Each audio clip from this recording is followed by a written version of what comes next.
दिसतोय परक्याचा,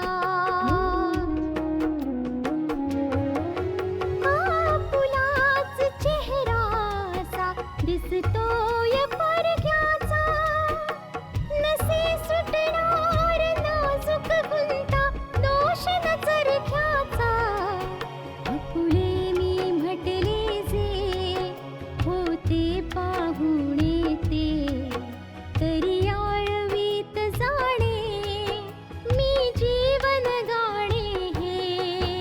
रेखा ही भाग्याची, रेखा ही भाग्याची, रेखा ही भाग्याची, रेखा ही भाग्याची. आतापर्यंत आपण पाहिलं न्यायाची लढाई लढणारी आशा आपली स्मृती गमावून सोहनलालच्या घरी होती. गायत्री तिला चांगली वागणूक देत नव्हती आणि हे सगळं आशिषला सहन होत नव्हतं. आशिष गायत्रीला त्याबद्दल विचारतो आणि आशिषला हे सांगावंच लागतं की तो आशाचा भाऊ आहे. कामिनी आशाला तिच्या घरी घेऊन जाते. तिथे आशिष आणि नाना आशाला तिच्या पूर्वायुष्याची पुन्हा ओळख करून देण्याचा प्रयत्न करतात. आता पुढे. आशा, त्या दिवशी अजय तुझ्या बरोबर होता, तो तुला कोर्टात सोडायला येत होता आणि मग दरवाजा उघडता क्षणीच तिथे काय झालं, कोणी गोळी मारली? बेटा, जोवर तू हे सगळं आठवणार नाहीस. मला काही आठवत नाहीये, काही आठवत नाहीये.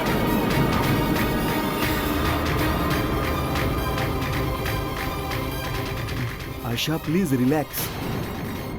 सांभाळ बेटा स्वतःला. बस. तुझ्या बाबतीत जे काही घडलंय ते सगळं हळूहळू तुला आठवायला लागेल. हो बेटा. प्लीज शांत हो तू. आशिष, बास कर बेटा. हिने जास्त ताण दिला ना डोक्यावर तर ते तिच्यासाठी चांगलं नाही होणार. नाही ना, आपल्याला अशाच प्रकारे आशाची स्मृती परत आणावी लागेल. मी खरंच सांगते हो, जितका आठवण्याचा प्रयत्न करते मी तितकीच गुरफटत जाते हो. मला काहीही समजत नाही. तुम्ही म्हणता की तुम्ही माझे नानू आहात, ते म्हणतात की ते माझे वडील आहेत. मला त्यांच्या बरोबर त्यांच्या घरी घेऊन गेले हे सांगून की ते माझं घर आहे. मग मला इथे का आणलं गेलंय? आम्ही तुला हेच समजावायचा प्रयत्न करतोय आशा की कोणाबरोबर तुझं काय नातं आहे. बेटा, सोहनलाल तुझे वडील आहेत, पण आता आम्हाला समजलंय की फक्त पुरावे मिळवण्याकरताच तो तुला त्यांच्या घरी घेऊन गेला. ते तुझे वडील आहेत आशा, पण त्यांच्याशी तुझं मुळीच पटायचं नाही. कारण ते त्यांच्या दुसऱ्या कुटुंबासोबत राहायचंय. समजून घ्यायचा प्रयत्न कर तू प्लीज. हो आशा बेटा, सोहनलालचं तुझ्या आई बरोबर दुसरं लग्न झालंय आणि जितका वेळ सोहनलालने तुला आणि तुझ्या आईला द्यायला हवा होता तो त्याने कधीच नाही दिला. म्हणूनच मग बेटा, सोहनलालसाठी तुझ्या मनात आदर कधीही नव्हता. तुला इथे आणण्याचा उद्देश तेव्हाच पूर्ण होऊ शकतो आशा, जेव्हा तुझी केलेली स्मृती परत येईल. आणि याकरता फक्त तुला स्वतःलाच प्रयत्न करावे लागतील. आशा, हे बघ, या घराच्या आठवणींची स्वतःला जोडण्याचा प्रयत्न कर तू. आशिष, आशिष, बस बस कर बेटा. काही हरकत नाही, तू आराम कर. हा. ना हो, रितेश कुठे आहे? हिने त्याला बघितलं तर थोडं बरं वाटेल. बाहेर खेळायला गेलाय, मी त्याला भेटवेन हिला. बेटा, मी बाहेर जातो जरा रितेशला पाहायला. तू आराम कर आता. हं? चल तू आशिष येतो. चल.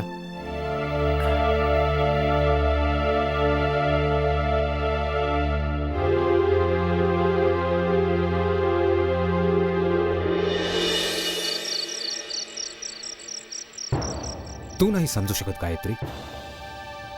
तू नाही समजू शकत की मी कशा कशा प्रकारे त्यांची समजूत घातली होती की आशाला मी माझ्या सोबत आणू शकतो.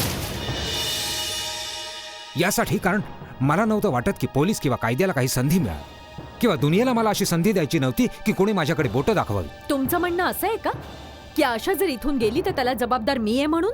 हो गायत्री, हे सत्य आहे. तुम्ही हे नका विसरू की आशाला या घरात आणण्याची परवानगी मीच दिली होती. हा गायत्री, परवानगी दिली होतीस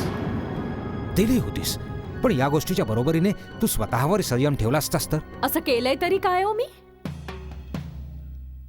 जर तुला अजूनही या गोष्टीची जाणीव नसेल तर मी बोलून काहीच उपयोग होणार नाही. गायत्री, कोणाला सांगून ओरडून त्या व्यक्तीला आदेश किंवा हुकूम तर दिला जाऊ शकतो पण तिला ऐकायला भाग नाही पाडता येऊ शकतो. आणि जर माझं म्हणणं तुला समजतच नसेल तर मी काही बोललो तरी तुला ते पटणारच नाही. जे बोलायचंय ते स्पष्टपणे बोला. अखेर गोष्टी त्याच मुद्द्याशी आल्या की एवढं सगळं करूनही तुम्ही मलाच गुन्हेगार ठरवताय. गायत्री, मी तुला गुन्हेगार नाही ठरवत आहे. मी तर बस हे सांगण्याचा प्रयत्न करतोय की जर तू ह्या गोष्टीची काळजी घेतली असतीस की आशिष पण आशाच्या सोबत आहे तर तू अशा प्रकारे वागली नसतीस आशाशी आणि त्या लोकांनी आशाला आपल्या बरोबर घेऊन जाण्याचा विचारही केला नसता. अशी कोणती चूक केलीये मी? असं काय केलंय? गायत्री, असं होऊ शकतं की जे काही तू केलंस ते तुझ्या दृष्टीने बरोबर आहे पण ते जगाच्या दृष्टीने बरोबर नाहीये ना. आणि तुझा प्रॉब्लेम हा आहे की तुला प्रत्येक गोष्ट स्वतःच्याच नजरेतून बघायची असते आणि तुला असं वाटतं की जगानेही तसंच बघावं. तू तिचं खाणं पिणं थांबवलंस आणि तिला पांढरी साडी नेसायला भाग पडलंस. मग काय चुकीचं केलं मी? आणि जर चुकीचं वागले असेल तर त्याच वेळी का नाही अडवलत मला? आणि आपली परंपरा आहे ही, एका विधवेला साधेपणाचं जीणं जगावं लागतं. गायत्री, ती आजारी आहे. तुला या गोष्टीची जाणीव नाही झाली. मी तेच केलं जे एका आईने केलं असतं. जर शीला इथे असती तर तिनेही असंच केलं असतं. आज तुम्हाला माझं वागणं चुकीचं वाटतं. प्रश्न मला चुकीचं किंवा बरोबर वाटण्याचा नाही आहे गायत्री. आणि तुझ्यामुळेच आशिषने या सगळ्या गोष्टी बाबा आणि कामिनीला सांगितल्या असतील आणि त्याने आशाला इथून घेऊन जाण्याचा निर्णय घेतला असेल. आशा इथून निघून गेल्यामुळे सगळ्या गोष्टी आपल्या हातून निसटून गेल्या. आता पुढे काय होईल मला काहीच कळत नाहीये. जर तुम्ही काही केलंच नाहीये तर मग घाबरताय कशाला? विसरू नका, आशाच ती मुलगी आहे जिच्याशी विपुल शहाने संगनमत करून तुमच्या विरुद्ध कट रचला होता. या सगळ्याच्या मागे विपुल शहाचा हात आहे. तुम्ही जाऊन त्याला जाब विचारा की त्याची हिंमत कशी झाली तुमच्या विरुद्ध कट रचण्याची.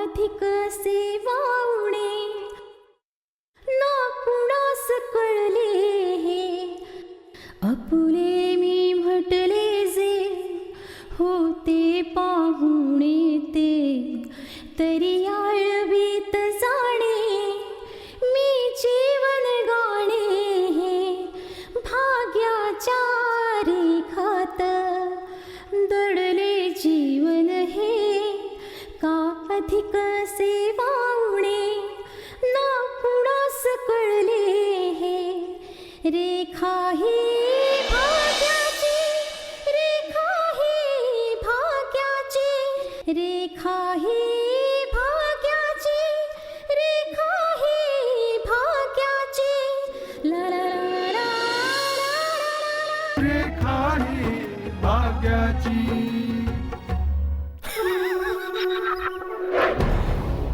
याचा अर्थ पक्षी पिंजऱ्यातून उडून गेला. गुड. हेच तर मला हवं होतं. म्हणजे याचा अर्थ ती सोहनलालच्या घरातून निघून गेली. ग्रेट. आता मजा येणार नवा खेळ खेळायला.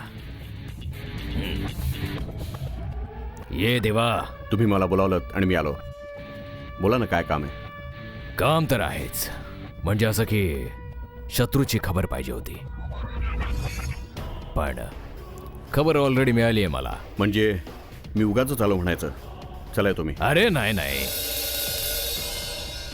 आता तर आपल्याला एक नवा खेळ खेळायचा आहे. तुझ्या लक्षात आहे ती आशा, सोहनलालची मुलगी, जिच्याविषयी तुम्हाला सगळी माहिती पुरवली होतीस की खूप कर्तव्यनिष्ठ आहे, निष्ठावान आहे.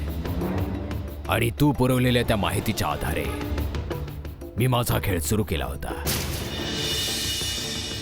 पण हा खेळ काही काळासाठी थांबलेला होता. पण आता आपल्याला तो खेळ पुन्हा सुरू करायचा आहे. कारण आशा आता सोहनलालचं घर सोडून तिच्या स्वतःच्या घरी गेली आहे.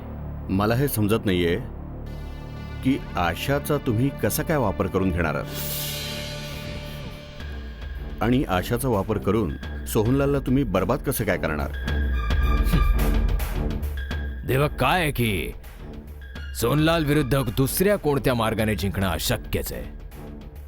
आशा सोहनलालची मुलगी आहे आणि मी जो हुकुमाचा एक्का खेळलो होतो तो अचूक ठिकाणी पडलाय.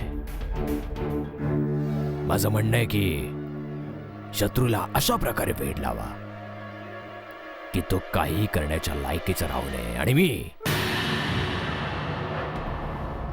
मी सोहनलालला त्याच पायरीवर नेऊन ठेवणार आहे. हो, म्हणजे की खेळ चालूच राहील. पण आज माझ्या पुढे एक समस्या उभी राहिली आहे की जर आशाची स्मृती परत आली तर ते अडचणीत टाकणारं ठरणार आहे. म्हणूनच तिच्यावर नजर ठेवणं खूप गरजेचं आहे. एक गोष्ट सांगा मला, आशाचा तर तुम्ही चांगलाच वापर करून घ्यायचं ठरवलं होतं आणि तुम्ही खेळ सुद्धा अगदी चांगलाच खेळला होता. असं काय झालं होतं की या गोष्टीमुळे तुम्हाला एवढी चिंता वाटली की जर आशाला सगळं आठवलं तर काय होईल? काय देवा, मी हा खेळ खूप विचार करून खेळलो होतो, जेणेकरून आशाला सोहनलालच्या विरुद्ध सहजपणे भडकवता येऊ शकेल. म्हणजे या दोघांच्या मध्ये एक अशी दरी निर्माण होईल जिच्यामध्ये कोसळून सोहनलाल कायमस्वरूपी संपून जाईल.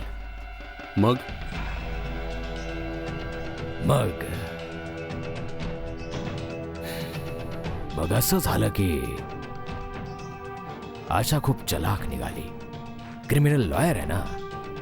मी तिला काही पुरावे आणि सीडीज दिल्या होत्या आणि त्यानंतर जेव्हा मी त्या दिवशी तिला भेटलो, सोहनलालच्या विरुद्ध पुरावे मीच तुझ्याकडे पाठवले होते. माझ्यासाठी हे जाणं खूप गरजेचं होतं की पुरावे पाठवणारं आहे कोण.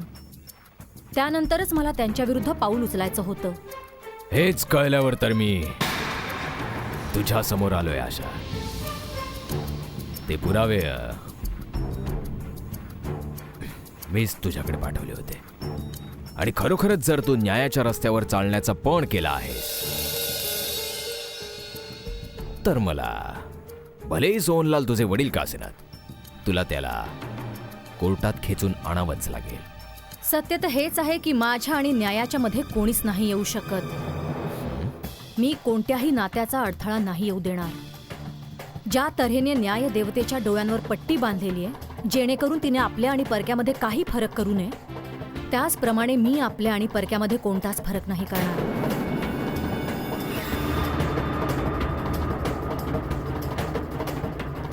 ज्याने गुन्हा केला आहे त्याला शिक्षाही मिळालीच पाहिजे. करेक्ट. तर मग वाट कसली बघतेस? तुझं बोलणं सत्य आहे हे सिद्ध कर आणि सोहनलालला अडकवून टाक कायद्याच्या कचाट्यामध्ये. पहिले मला स्वतःला हे तरी समजून घेऊ दे की तुम्ही जी सीडी पाठवली ती ओरिजिनल आहे की नाही. आजकाल ग्राफिक्सचा वापर करून कोणीही अशी सीडी बनवू शकतो.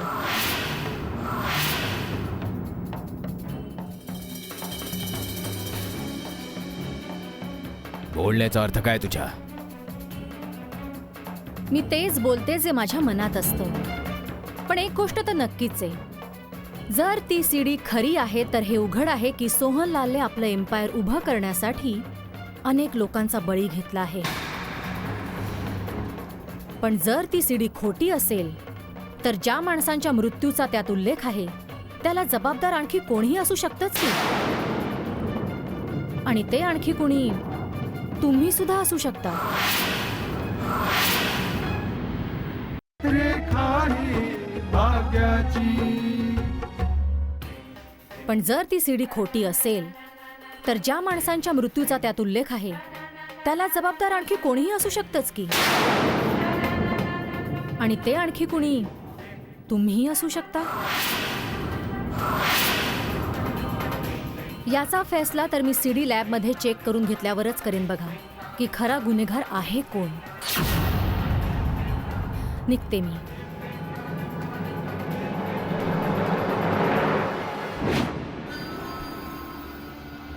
मग त्या दिवशी जेव्हा मी आशाला भेटलो तेव्हा मला हे समजलं. खरं तर मला तिला माझं प्यादं बनवायचं होतं. पण नंतर माझ्या लक्षात आलं की मी तर कायद्याचं प्यादं बनत होतो. आणि जर मी कायद्याच्या कचाट्यात एकदा अडकलो असतो तर मग कधीच सुटू शकलो नसतो. मग काय, मी ठरवतो एक आणि घडतं काहीतरी दुसरं. म्हणूनच मला तुझ्या मदतीची गरज आहे. हुकूम करा. करायचंय काय? का आशाला कायमच? नाही, आता त्याची गरज नाहीये. तुला फक्त तिच्यावर नजर ठेवायची, कारण तिची स्मृती गेलेली आहे. आता तुला फक्त या गोष्टीचा पत्ता लावायचा की ते पुरावे जे मी सोहनलालच्या विरुद्ध गोळा करून आशाला दिले होते ते तिने कुठे लपवून ठेवलेत. कारण याआधी सुद्धा एकदा मी ते शोधून काढण्याचा प्रयत्न केला, पण काय पत्ता नाही लागला. माझ्या माणसांनी खूप शोध घेतला होता, पण तिने ते पुरावे कोणत्या तरी खास ठिकाणी लपवून ठेवले आहेत. आणि तुला याच गोष्टीचा पत्ता लावायचा आहे. पण कसं? आशाला तर काहीच आठवत नाहीये. आणि माझ्या मते या बाबतीत पोलीसही तपास करतायत. अशामध्ये हे कसं काय कळणार की आशाने हे सगळे पुरावे कुठे ठेवले? पत्ता लागू शकतो, म्हणूनच तर म्हणतोय ना की लक्ष ठेव. आणि जर तू हे करून दाखवलंस तर मग तू मागशील ती रक्कम दे. आणि आणखी एका गोष्टीची काळजी घे की असं नको व्हायला की आशाची स्मृती परत येईल आणि मला सुद्धा पत्ता नाही लागणार.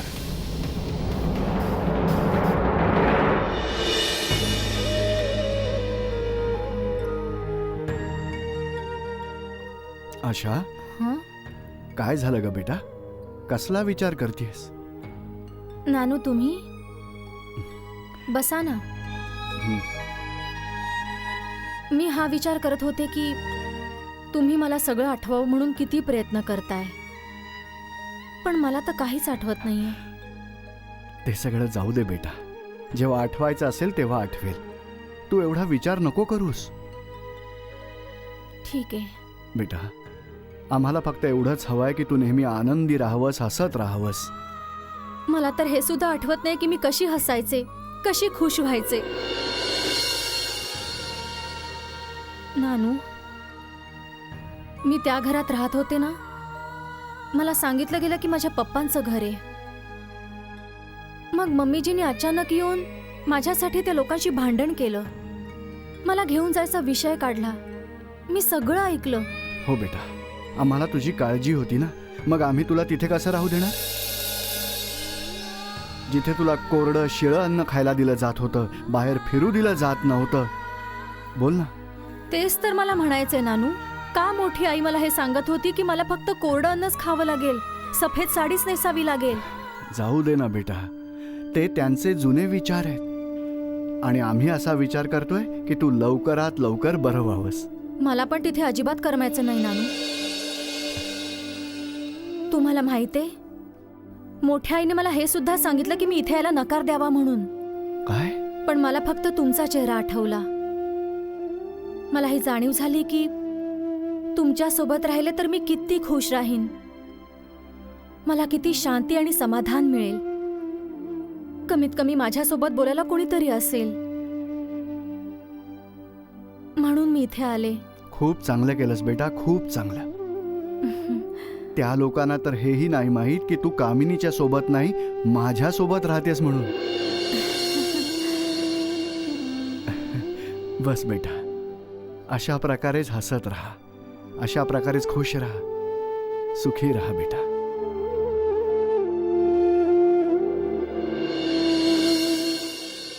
रेखा ही भाग्याची.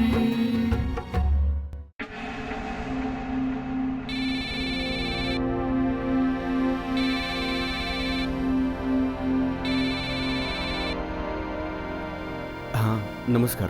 खुश राहा. बोला, आज कसं काय फोन केला तुम्ही? ॲक्च्युली मला तुझा आनंदाने भरलेला आवाज ऐकायचा होता. हे काय बोलताय तुम्ही? अरे बाबा, तुला तर खुश व्हायलाच हवं. शेवटी तर तेच झालं जे तुला हवं होतं. तुला आशाची हालत तर बघवत नव्हतीच, म्हणून तुला जे हवं होतं ते केलंस. हे बघा, मी असं काही नाही केलंय. कोणाची समजूत काढतोस आशिष? या गोष्टींचा काहीही उपयोग नाही. माझ्या घरच्या गोष्टी बाहेर पोचवणारा तूच होतास. खरं तर चूक माझीच होती की मी आशाच्या बरोबरीने तुला पण घरी घेऊन आलो. तुम्हाला जे बोलायचंय ते खुशाल बोला, पण मी जे केलं ते फक्त माझ्या बहिणीच्या आशाच्या सुखासाठी केलं. बस. चांगलं केलंस, चांगलं केलंस तू जे काही केलंस ते. असो, आता आशा कशी आहे? ओ, कशी आहे? तशीच आहे जशी होती. हो, पण जोवर तिची स्मृती परत येत नाही तोवर काहीच सांगता नाही येऊ शकणार. बाय द वे, कुठे आहे ती? कामिनीच्या घरी की तुझ्या नानांच्या घरी? नानांच्या घरी. कारण कामिनीजी एकट्याच राहतात आणि आशाची देखभाल करणारं कोणीतरी हवं. काही बोलण्याची गरज नाहीये आशिष. मी सगळं काही समजलो की हा खेळ कुठून सुरू झाला आणि कुठे जाऊन संपला. मला काही समजलं नाही. माझ्या दृष्टीने तर तुला समजावणं गरजेचंही नाहीये. मोठ्या तोऱ्यात येऊन कामिनी आशाला माझ्या घरून घेऊन गेली आणि इथून नेऊन तिने बाबांच्या घरी सोडलं तिला. माझ्यासोबत हा खेळ खेळला गेलाय आणि मला हे चांगल्या प्रकारे माहिती आहे की हा खेळ कोण खेळतंय ते. हे बघा, तुम्ही चुकीचा विचार करताय. चुकीचा विचार तर मी त्यावेळी केला होता आशिष, जेव्हा मी तुला माझ्या घरात यायची परमिशन दिली होती. माहित नाही मी असा विचार कसा काय केला की तू आशाचा भाऊ आहेस, पण मी हे तर विसरूनच गेलो की तुझं रक्त तर परकच आहे. आशा माझ्याशी प्रामाणिकपणे वागू शकेल, पण तू कसा वागू शकतोस? हे बघा तुम्ही. बस आशिष, बस. तू माझ्या उपकारांची अशी परतफेड केलीस. आता माझ्या राहून राहून हा विचार मनात येतोय की हा तुझ्यावरच्या संस्कारांचा दोष आहे की तुझ्या रक्ताचाच.